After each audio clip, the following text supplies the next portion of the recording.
देखिए dilute nitric acid की reaction आपको फेरस सल्फेट से कराना है। आपने पहला स्टेप इसका लिख लिया। सबसे पहले हम यहाँ रखते हैं HNO3। HNO3 टूट जाता है, क्या क्या बनाएगा?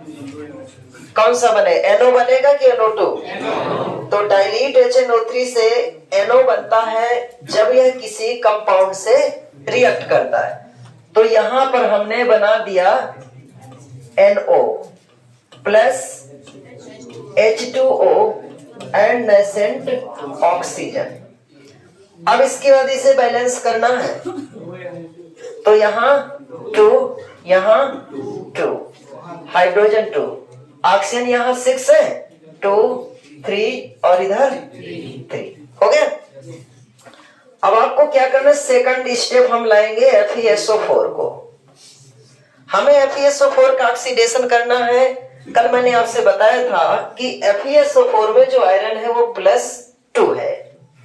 अब +2 ज्यादा से ज्यादा ऑक्सीडाइज होकर कहां तक जा सकता है? Fe+3।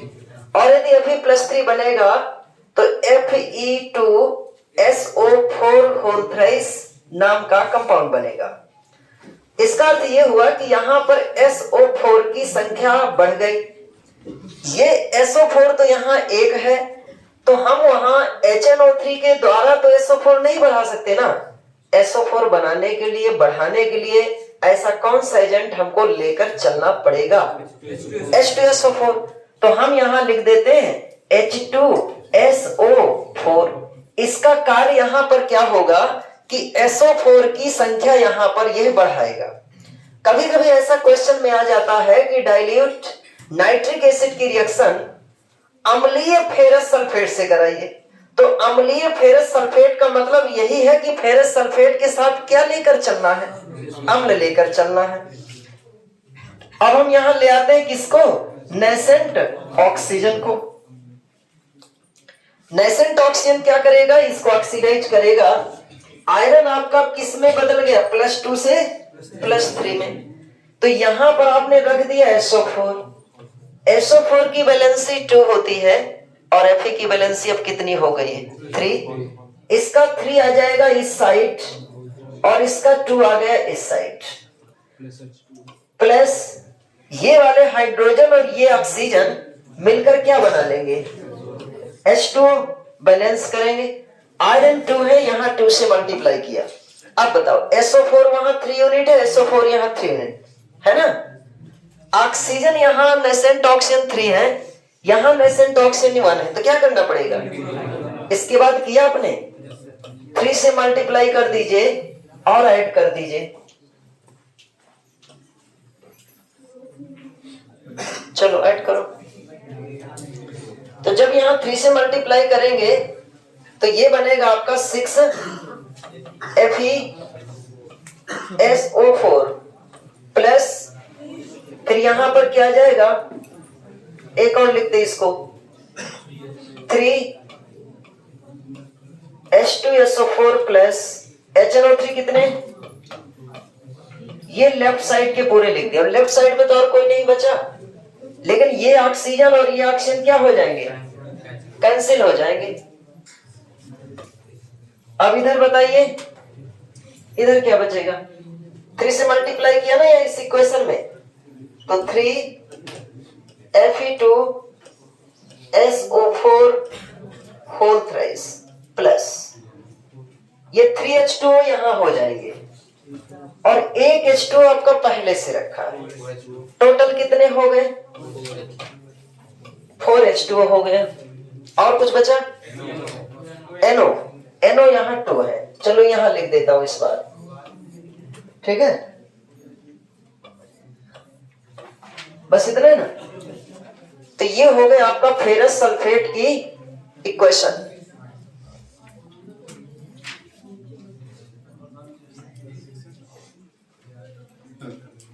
ठीक है, यही बनाया।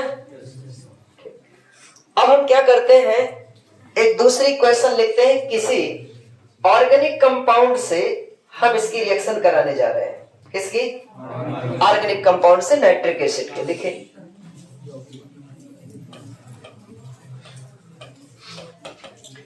ऑर्गेनिक, अच्छा इसके पहले एक और लिख लीजिए, के आई लिख लेते हैं, बाद में ऑर्गेनिक कंपाउंड लेते हैं। लिखो के आई से HNO3 की क्रिया, लिखो जल्दी से। अब मैं स्टेप बताता जाऊंगा और आपको उससे करते जाना है, ठीक है? अब इतना कर चुके हैं, इतना आ जाएगा। के आई से हम किसकी रिएक्शन कराने जा रहे हैं? HNO3 से। अब HNO3 तो दो तरह की होंगी ना, एक कंसंट्रेटेड और एक डाइल्यूट। सपोज हम कंसंट्रेटेड, नोट करते जाओ, HNO3 से KI की रिएक्शन करा रहे हैं। KI की रिएक्शन किससे कराना है? कंसंट्रेटेड HNO3 से। तो कंसंट्रेटेड HNO3 का पहला स्टेप क्या होगा? लिखो आप, HNO3। हाँ बताइए, कंसंट्रेटेड नाइट्रिक एसिड किस में चेंज होता है? NO2 में। तो आपको यहां लिखना है NO2। अभी मैंने देखिए NO लिखा था ना, NO क्यों लिखा? क्योंकि वो डाइल्यूट था और रिएक्शन कंपाउंड से हो रही थी। यहां मैं NO2 लिखूंगा क्योंकि ये कैसा है? कंसंट्रेटेड है। यहां रख दिया H2O plus nascent oxygen, balance कर लीजिए। 2 से इसको मल्टीप्लाई किया और यहां हो जाएगा 2। कितने हो गए? 6 ऑक्सीजन लेफ्ट साइड हो गए, 4, 5 एंड 1 6 हो गए। अब आपको रिएक्शन किससे करानी है? KI से। चलो कुछ सोचो भाई, यहां KI को ऑक्सीडाइज करने कौन आएगा? कौन आएगा? ऑक्सीजन आएगा ना। लेकिन ऑक्सीजन यहां पहले देखेगा कि जिसके पास मैं जा रहा हूं, जिसे ऑक्सीडाइज करने जा रहा हूं, उसके पास हाइड्रोजन की व्यवस्था है कि नहीं। क्यों? क्योंकि यह नेसेंट ऑक्सीजन वहां जाकर के वाटर में बदलेगा। तो वाटर में यह ऑक्सीजन तभी बदल सकता है जब इसको यहां से 2 हाइड्रोजन मिलने की प्रोबेबिलिटी हो। लेकिन यहां तो हाइड्रोजन है नहीं है, तो ये क्या करेगा? अब वो हाइड्रोजन वाला सिस्टम ये क्या करेगा? जब नहीं है तो वाटर अपने मन से लेके ही जाएगा, तो अपने साथ लोटा लेकर जाएगा ना। चलो मैं भी लोटा ही बोल गया। H2O हो गया और ये रख दिया ऑक्सीजन। अब यदि मैं इस H2O को इस तरह लिख दूं, ध्यान देना, देखो बेटा, H2O को थोड़ा सा मैं ऐसे लिख देता हूं, HOH। बिल्कुल समझना इस चीज को, मैंने वाटर को क्या लिख दिया? HOH। अब देखा जाए तो यहां से यहां तक एक OH ये दिखने लगा, अब यहां से यहां तक एक OH ये दिखने लगा। HO मतलब OH, H की थोड़े ना बैलेंस फ्री होगी। जब H और O मिल जाएंगे तो ऑक्सीजन की तो एक बैलेंस एक हाइड्रोजन से सेटिस्फाई हो गई, ऑक्सीजन की एक बैलेंस बचेगी। तो मतलब ये हो गया OH और ये भी हो गया OH। OH कितने हो गए? 2। इसमें से जो KI लिखा है, K आपका प्लस होता है, I क्या होता है? माइनस होता है। तो K प्लस इसके एक OH से जुड़ सकता है, क्या बनाएगा? KOH। यहां पर OH 2 है ना, OH कितने हैं? तो OH से जुड़ने के लिए K कितने होने चाहिए? तो 2 का यहां हमने गुणा कर दिया, तो 2K और 2 OH मिल गए, क्या बना? 2KOH। अब क्या बचा? केवल I कितने बचे? तो 2 I मिल करके क्या बना सकते हैं? वैसे रिएक्शन हो गई, आप चाहो तो रिएक्शन हो गई, लेकिन एक बात यहां पर आप गौर से देखो, कुछ अभी चेंज किया जा सकता है। रिएक्शन हो गई, चाहो तो यहीं से रोक सकते हो, लेकिन और थोड़ा सा इसको स्टैंडर्डाइज्ड करना चाहते हैं और भी इसको एक्सप्लेन करना चाहते हैं तो कर सकते हैं। किस बात के लिए?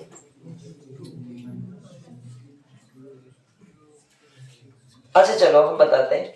जिस वेसल पर हम रिएक्शन कराने जा रहे हैं, ध्यान सुनना, उस वेसल में हमने क्या ऐड किया होगा? KI। हमने और क्या ऐड किया होगा? Concentrated HNO3। हो सकता है कुछ कंसंट्रेटेड HNO3 इस तरह रिएक्ट कर चुका होगा, कुछ अभी HNO3 वहां बचा होगा ना, उसी बेसल में, उसी बर्तन में बना हुआ है KOH।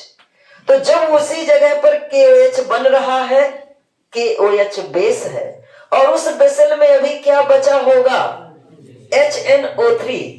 HNO3 एसिड है, ये एसिड और ये बेस मिलकर आपस में रिएक्ट कर सकते हैं। तो ये स्टेप आप, तीसरे नंबर का स्टेप आप अपनी तरफ से ही बढ़ाएंगे। यह बात कोई बताएगा नहीं, 2 स्टेप तो होते ही हैं, लेकिन तीसरा स्टेप आप क्यों बढ़ाने जा रहे हैं, क्योंकि उस बेसल में बन रहा है बेस और उसमें पहले से पड़ा हुआ है क्या, एसिड। तो ये दोनों आपस में रिएक्ट कर जाएंगे। तो ये समझ गए, अपने मन से इसको लिखना है। तीसरा स्टेप कहीं भी ऐसा हो आपको इसी तरह लिखना है। तो देखो हम यहां ले आएंगे KOH, किससे रिएक्ट करेगा, HNO3 जो वहां मौजूद है, पड़ा हुआ है। बनाओ इसकी रिएक्शन। तीसरे नंबर के स्टेप में क्या क्या बनेगा,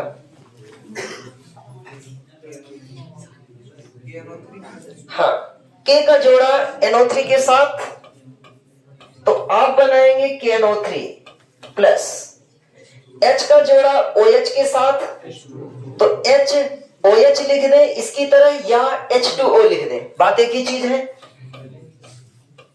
हो गया। अब आप ये समझिए, जब हम तीनों स्टेप को ऐड करेंगे, किसी भी स्टेप को ऐड करना है तो ऐड करने से पहले हम ये देखा करते हैं कि दाईं तरफ कौन से ऐसी चीज है, कौन से ऐसे मॉलिक्यूल हैं जो अगले स्टेप में बाईं तरफ आ गए हैं। जो मॉलिक्यूल दोनों साइड होते हैं उन्हें क्या करना पड़ेगा, कैंसिल करना पड़ेगा।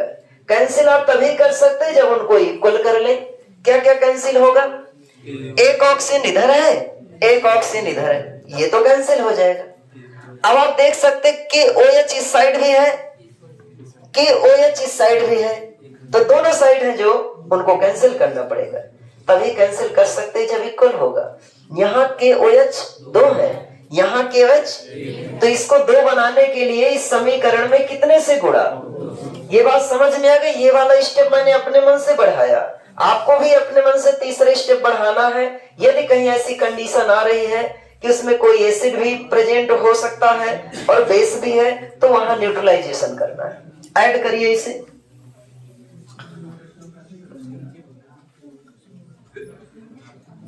ये ऑक्सीजन कैंसिल, देखते हैं ना बेटा, और KOH KOH कैंसिल, हाँ, एक H2 इधर का और एक H2 ये कैंसिल कर दीजिए। और कुछ कैंसिल हो रहा है, अब सब हो गए ना। अब बस केवल इसको क्या करना है, ऐड करना है। 2KI 2HNO3 देखिए यहां है, और 2 से मल्टीप्लाई किया ना यहां, तो 2HNO3 यहां है, तो 2 और 2 कितने हो गए, 4HNO3 हो गए। KI हो गया, 4HNO3 हो गया, बाकी ये सब कैंसिल हो चुके हैं। इस साइड देखिए क्या क्या है, 2NO2 प्लस, ये सब कैंसिल हो गए, यहां I2 बचा प्लस, ये कितना है 2KNO3 प्लस, फिर 2H2O। ये रिएक्शन हो गई KI, हो गया। बाकी डाइल्यूट का कर लेना, ठीक है। डाइल्यूट में क्या होगा, जहां NO2 वहां पर क्या हो जाएगा, NO हो जाएगा। अब मैं ऑर्गेनिक कंपाउंड बता रहा हूं। ऑर्गेनिक कंपाउंड से HNO3 की क्रिया,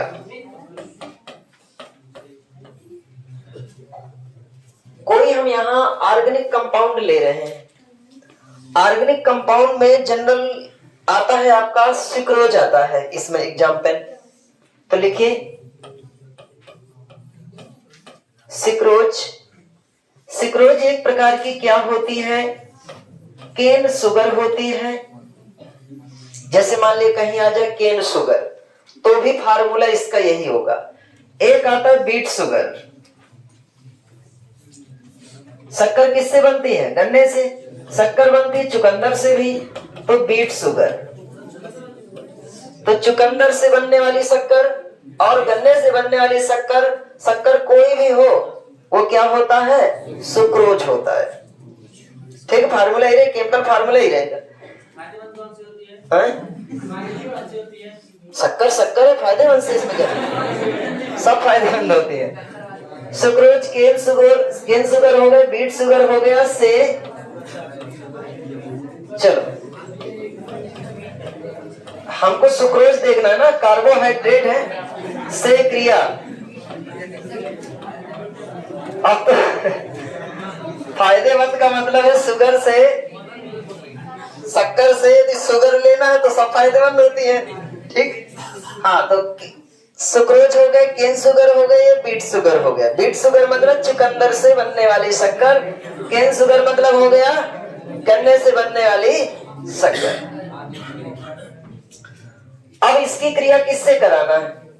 सपोज मैं कंसंट्रेटेड HNO3 से करा रहा हूं। किससे कराना है? तो कंसंट्रेटेड HNO3 का पहला स्टेप लिखो। आप लिखते जाओ, ये आता है आपको।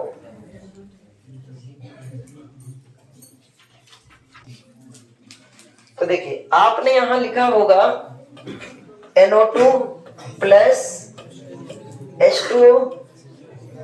बस इतना भर ध्यान रखना, जब डाइल्यूट आए तो NO बनाना है, कंसंट्रेट आए तो NO2। दूसरा स्टेप सेम रहेगा।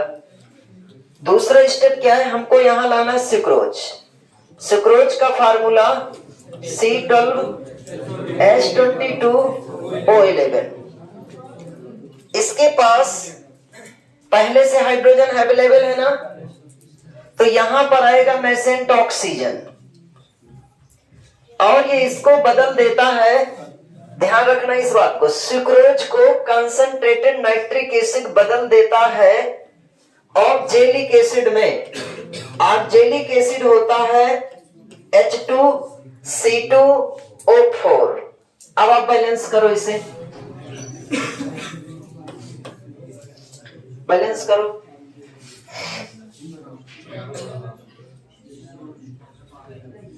सर इसका नाम क्या है प्रोडक्ट का?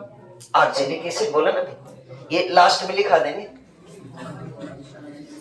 चलो, तो 12 कार्बन है ना, यहाँ कितने से गुणा करेंगे? 12 लाना है तो 6 से गुणा किया। आपके पास हाइड्रोजन तो यहाँ पर 12 हो गए, पूरे हो गए। कितने हाइड्रोजन थे यहाँ? 22, यानी 22 से 12 हाइड्रोजन यहाँ यूज हो गए। कितने हाइड्रोजन और बचे? 10 बचे ना। तो 10 के लिए ऑक्सीजन से रिएक्ट करके आप क्या बना सकते हो? 5H2O। अब बैलेंस कर लीजिए, ऑक्सीजन कितने होने चाहिए? 11 ऑक्सीजन देखिए यहाँ थे, बाकी यहाँ आवश्यकता होगी वो रख देंगे।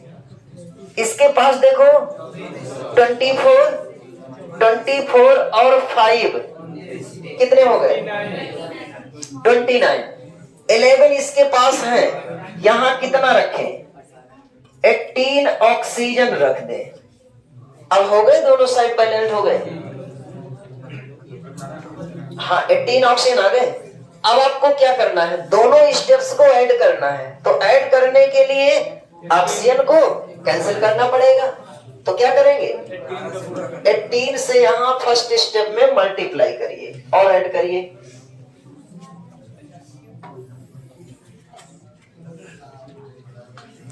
तो ये हो जाएगा C12H22O11 प्लस यहां 36 HNO3, 18 ऑक्सीजन कैंसिल। और बताइए 2NO2 प्लस इसमें, अच्छा यहां मल्टीप्लाई है 36 NO2, फिर इसके बाद 6H2C2O4 प्लस और वाटर कितना 18 ये हो गया और 5 ये हो गया 23